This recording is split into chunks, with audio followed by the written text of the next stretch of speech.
Astaghfirullah. Assalamualaikum warahmatullahi wabarakatuh. Bihamdillah wassalatu wassalamu ala rasulillah wa ala alihi wa sahbihi wa mawalah wa la hawla wa la quwata illa billahi wa ba'd. Perkataan seorang alim min ulama'is salaf, Al-Imam Sufyan Ats-Tsauri rahimahullah ta'ala. Dan Imam Sufyan Ats-Tsauri ini ma'ruf, dia seorang imam yang sangat masyhur. Dulu memiliki madhab seperti Syafi'i, Maliki, Hanafi, Hambali, ada juga madhab Ats-Tsauri. Tetapi karena tidak dikembangkan oleh murid-muridnya, maka madhabnya sudah hilang, sehingga yang kita kenal dengan hanya 4 madhab saja. Padahal madhab dalam fikih itu banyak sekali. Nah, salah satunya madhab Ats-Tsauri. Pengasasnya adalah Sufyan Ats-Tsauri rahimahullah ta'ala.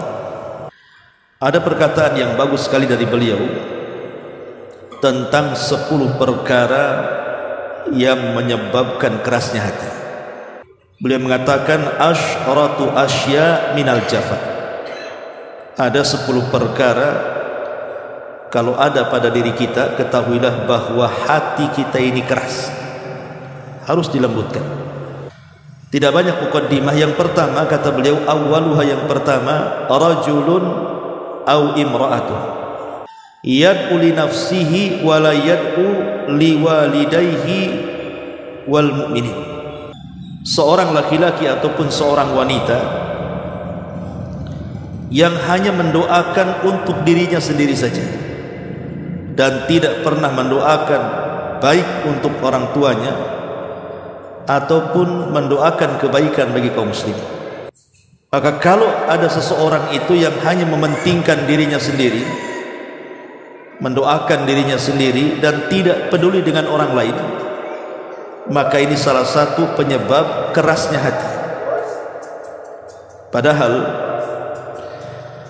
di dalam Al-Quranul Karim, tepatnya dalam surah Al-Hasyr, Allah subhanahu wa ta'ala mengatakan walladzina ja'u min ba'dihim yaquluna rabbana ighfir lana wa li ikhwanina alladzina sabaquna bil iman.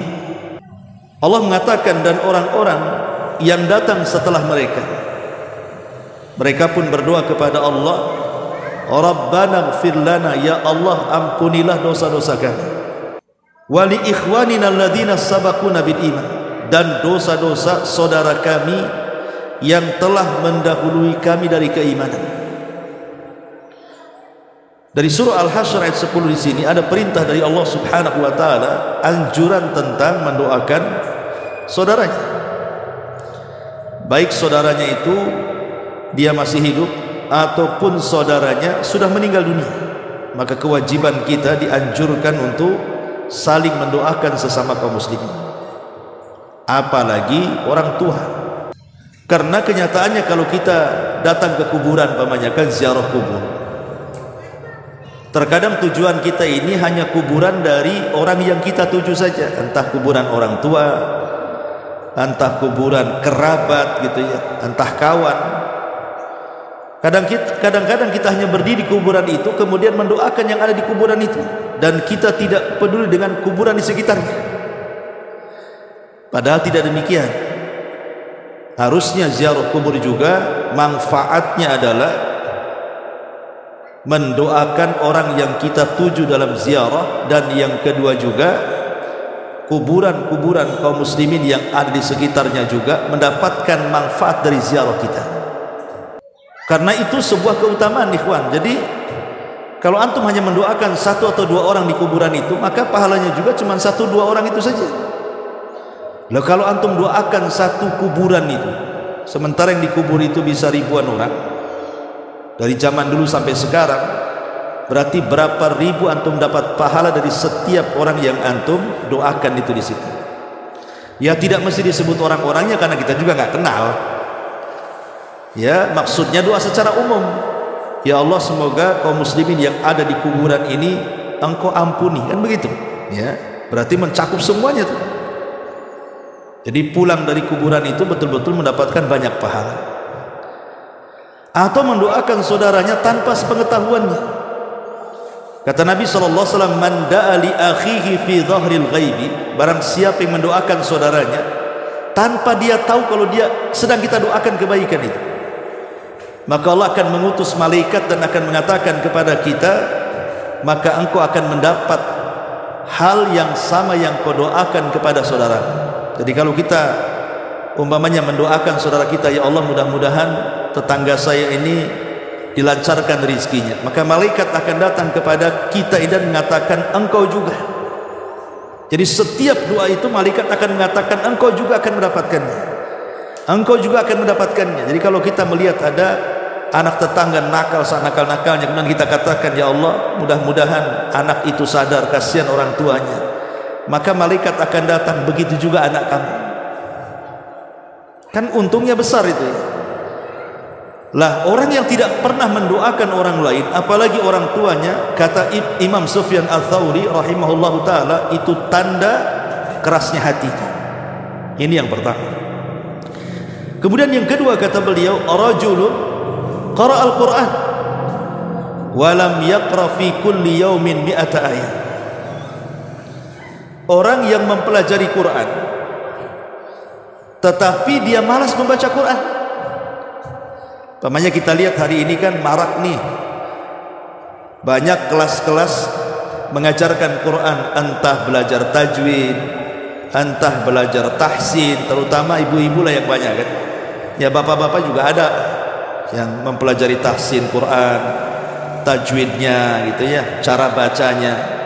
Mereka rajin mempelajari Quran itu, baik tajwid, tahsin atau yang semacam yang berkaitan dengan Quran itu.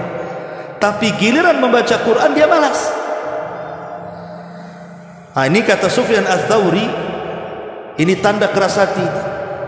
Dia hanya mempelajari tajwidnya, tahsinnya, bacaannya, tapi tidak mau mengambil Quran dengan sengaja kemudian kita baca Al-Quran itu. Maka kalau orang hanya mempelajari Quran dan tidak mau baca Quran, nah itulah tanda keras hati, kata Sufyan Ats-Tsauri rahimahullahu ta'ala. Kalau ada orang mengatakan, Ustaz ya gimana saya mau ngaji, saya aja masih terbata-bata gitu, masih mau belajar, tidak masalah. Karena Rasul mengatakan, al-mahiru bil Quran ma'as safaratil kiramil barar. Orang yang mahir membaca Quran itu, maka mereka akan bersama para malaikat yang safar ke sana kemari mencari kita orang yang baca Quran. Walladhi yatata'ta'u fi, tapi orang yang mau belajar terbata-bata, dia susah bacanya karena baru belajar, falahu ajran, kata Rasul, tetap dapat 2 pahala. Jadi orang yang baru belajar saja dapat pahala kalau ada niat baca Al-Quran. Dan Quran itu bisa melembutkan hati, ikhwan. Ma'asyiral muslimin yang dimuliakan Allah Subhanahu wa taala, di dalam surah Furqan ayat 30 Allah Subhanahu wa taala mengatakan, wa qala ar-rasul ya rabbi inna qaumi ittakhidu hadzal qur'ana mahjura. Maka berkata Rasul pada hari kiamat, ya Rabb, sesungguhnya kaumku mereka telah meninggalkan Al-Quran. Jadi Nabi SAW akan mengadu kepada Allah nanti pada hari kiamat dan mengatakan, ya Rabb, maafkan umatku, mereka banyak sekali meninggalkan Al-Quran. Al-Qurannya ditinggalkan. Lah meninggalkan Al-Quran atau bahasa Quran disebut mahjur itu bisa saja tidak mau mendengarkan, yang didengarkan musik saja.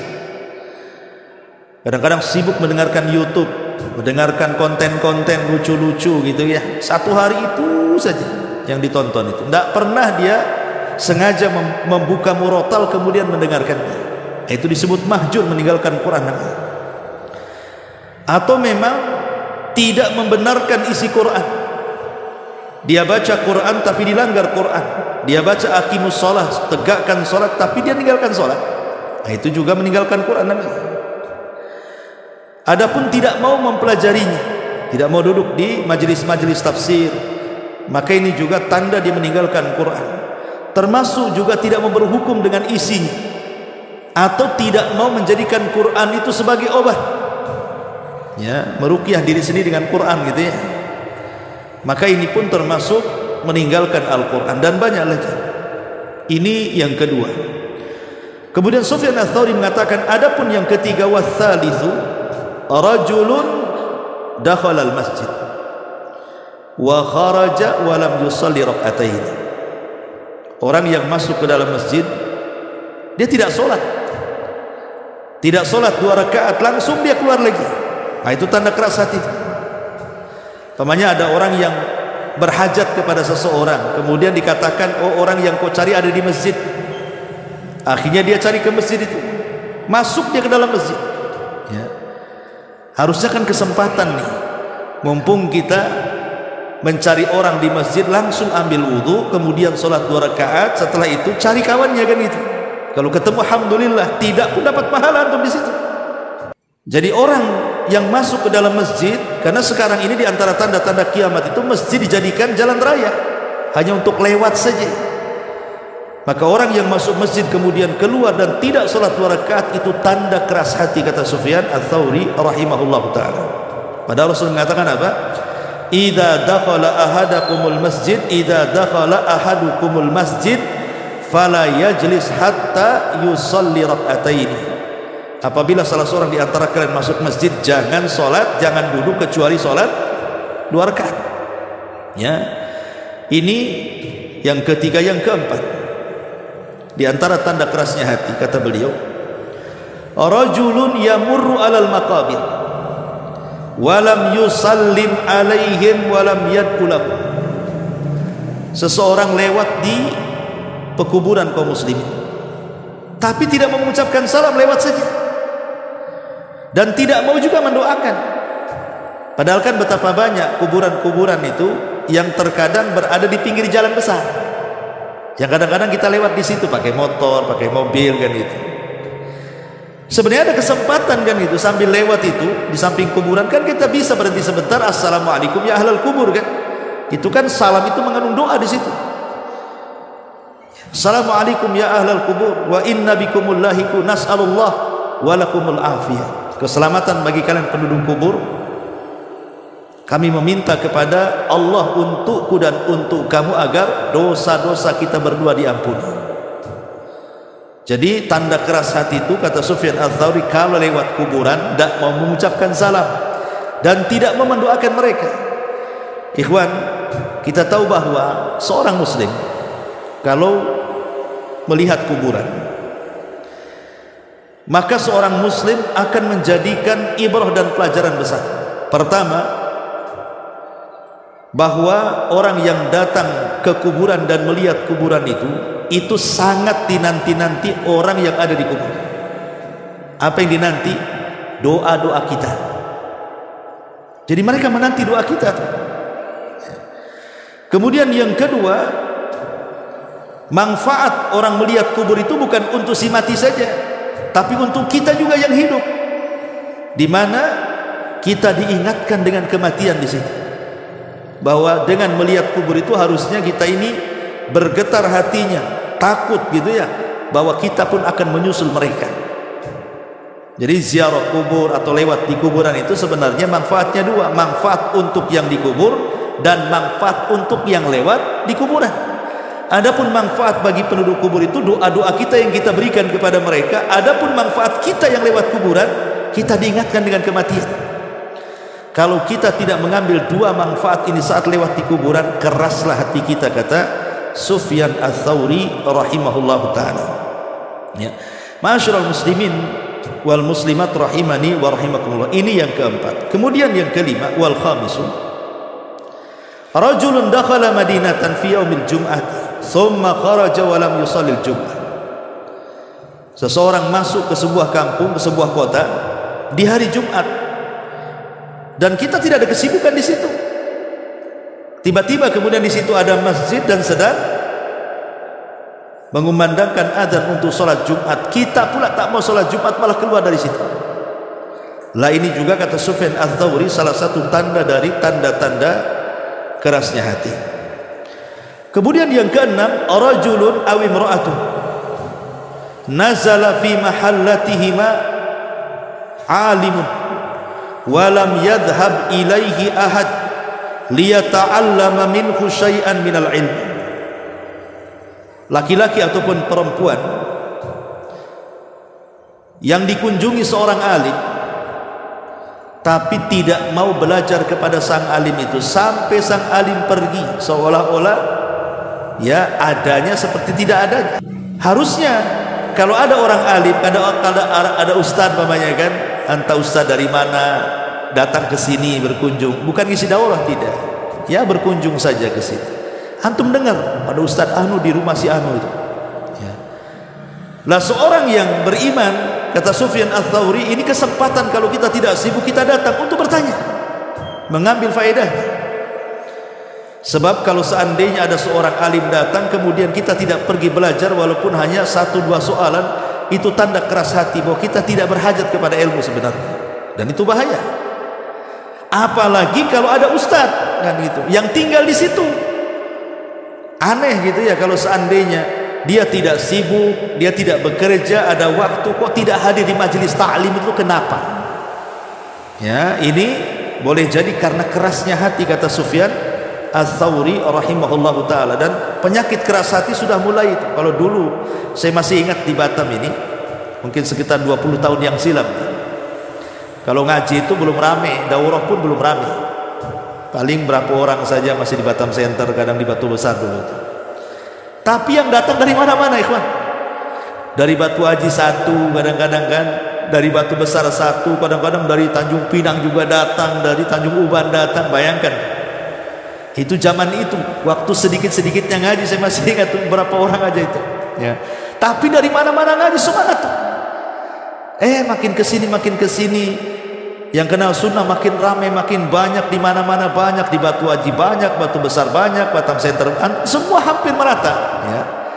Tapi setiap pengajian itu ya makin kayaknya semangat ngajinya sudah mulai berkurang tuh. Entah banyak alasannya, saya tak tahu kan itu ya, tapi sudah berkurang tuh. Alasannya kan Ustaz live di YouTube katanya. Adalah tengok di YouTube aja kan.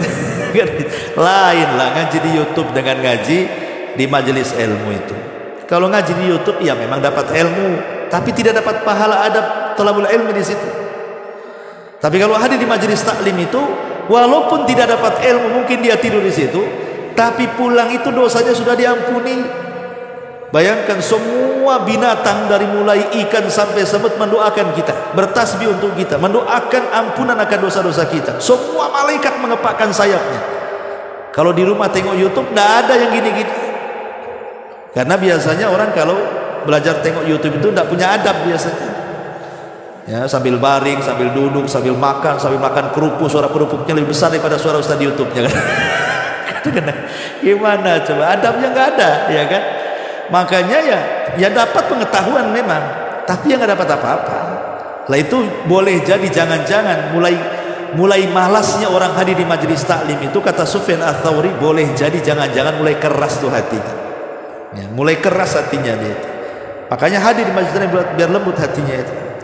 Kemudian yang nomor 6, wasabi rajulani tarafaqa walam yas'al ahaduhuma an ismi sahibi.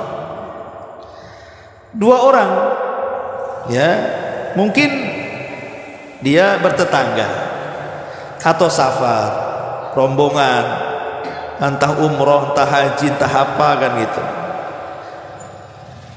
Dia kenal mukanya tapi tidak pernah bertanya siapa namanya. Ini kan bahaya nih. Ini antum bertetangga nih, 10 tahun bertetangga, tidak kenal tuh siapa nama tetangganya. Tapi kalau ketemu ya salam, assalamualaikum, ya kenal, ngobrol gitu. Tapi ketika ditanya siapa nama tetanggamu, tidak tahu dia. Berarti selama ini tidak pernah tanya nama tuh. Harusnya antum catat nih nama tetangga ini si Anu, istrinya si Anu, anaknya si Anu gitu ya. Menunjukkan apa? Bahwa kita ini ada keakraban dengan sama kaum muslimin itu. Nah, ini juga kalau kadang-kadang sudah lama bertetangga kok gak kenal siapa namanya, ini keras hatinya, kok gak tanya namanya siapa. Atau safar gitu ya, safar umroh gitu, rombongan, gak tanya pula samping siapa namanya, gak ditanya, cuma ditanya pekerjaannya. Nah ini juga kata Sufyan Ats-Tsauri, menurut dia orang yang tidak pernah bertanya soal nama, nah itu tanda keras hati. Ada apa kan itu? Kemudian yang nomor 8, rajulun da'ahu rajulun ila diyafatin falam yadhhab ila diyafatin. Mungkin saudara kita mengundang kita untuk acara-acara tertentu, entah makan-makan. Ada saudara kita ini baru dapat rezeki, mintalah jemaah pengajian tolong pada Isya datang ke rumah makan-makan kan gitu. Jelas-jelas itu udah undangan, kemudian kita tak mau datang tanpa ada udzur syar'i. Maka kata Sufyan Ats-Tsauri, jangan-jangan keras hatinya, kenapa diundang tak datang? Ya, kecuali mungkin di tempat undangan itu ada maksiatnya, ada musik-musiknya, ada khomernya, ada kejahatannya, mungkin kan itu tidak datang pun wajar gitu ya, atau ada udzur syar'i yang lainnya. Nah, tapi kalau tidak ada udzur, tidak ada maksiat, tidak ada apa-apa, kok tak mau datang, ini aneh kan itu. Maka Rasul sampai mengatakan dalam sebuah hadis, hakul muslim ala muslim sittun, dalam riwayat khamsun, kemudian salah satunya Rasul mengatakan idza da'aka fa'ajib, kalau saudaramu mengundang maka wajib datang.